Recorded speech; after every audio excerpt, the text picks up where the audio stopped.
Railway track மேல train sound வருது, lights தெரியுது, கிரவுண்ட் வியப்ரேஷன் கூட இருக்கு. ஆனா ட்ரெயின் மட்டும் காணோம். இது மூவி சீன் இல்ல, இத்தாலில உண்மையா நடந்த ஒரு சம்பவம். ஜான்ஃப்ரெட்டா ghost train mystery. Hi peeps, welcome to our channel.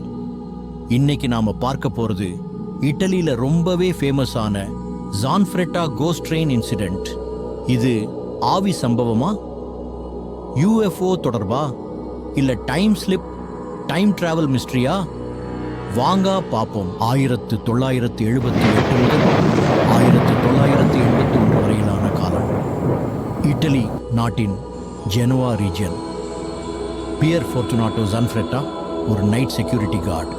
ஒரு நாள் லேட் நைட் டியூட்டி போகும்போது ரயில்வே ட்ராக் பக்கத்தில் திடீர்னு bright white light, red colour light கண்ணுக்கு பட்டிருக்கு.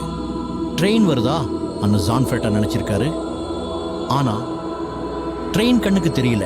ஆனா விஷயம் இங்க தான் ஆரம்பம். ட்ரெயின் சவுண்ட் ரொம்ப கிளியரா கேக்குது. ரயில்வே ட்ராக் வைப்ரேஷன் ஆகுது. அடுத்த நிமிஷம் ஜான்ஃப்ரெட்டா உடம்பே ஃப்ரீஸ், கை அசைக்க முடியல. அடுத்த ஒரு வினாடி ஜான்ஃப்ரெட்டா இருந்த இடமே மாறிடுச்சு. அவர் திடீர்னு வேறொரு இடத்துல இருந்தாரு.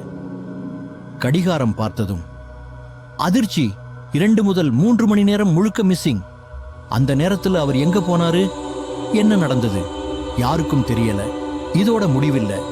பின்னாடி நாட்கள்ல அதே ஏரியால மீண்டும் மீண்டும் ட்ரெயின் சவுண்ட் கேக்குதுன்னு, ட்ரெயின் கண்ணுக்கு தெரியாம வெளிச்சம் மட்டும் மூவ் ஆகுதுன்னு பல பேர் ரிப்போர்ட் பண்ணியிருக்காங்க.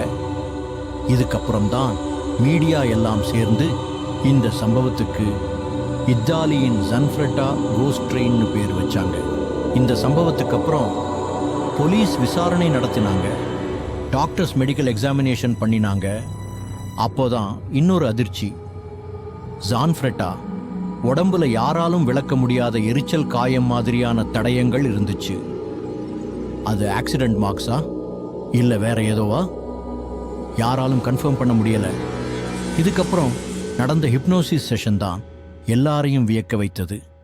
அந்த செஷன்ல ஜான்ஃப்ரெட்டா சொன்ன விஷயங்கள், மனிதர் இல்லாத மிகப்பெரிய உருவங்கள், பிரகாசமான பறக்கும் பொருள், உடம்பு மேல கட்டுப்பாடு இழந்த நிலை, நினைவுகள் மங்கி போனது. இதெல்லாம் சேர்த்து பார்த்தப்போ விதவிதமான தியரிஸ் வந்துச்சு. UFO encounter, time distortion or time slip, paranormal railway activity. ஆனா இன்னைக்கு வரைக்கும் கூட இதுக்கான கிளியராகவும் எக்ஸாக்டாகவும் ஒரு எக்ஸ்பிளனேஷனை சயின்ஸ் கூட கொடுக்க முடியல. பீஸ், நீங்க என்ன நினைக்கிறீங்க? இது ஆவி சம்பவமா, இல்ல ஏலியன் என்கவுண்டரா, இல்ல மனப்பிறழ்ச்சி ஆர் இல்யூஷனா? உங்க கருத்தை காமெண்ட்ல கண்டிப்பா சொல்லுங்க. இன்ட்ரெஸ்டிங் அண்ட் மிஸ்ட்ரி ஃபேக்ட்ஸ் தெரிஞ்சுக்கணும்னா சேனலை சப்ஸ்கிரைப் பண்ணுங்க. அடுத்த வீடியோல மீண்டும் சந்திப்போம்.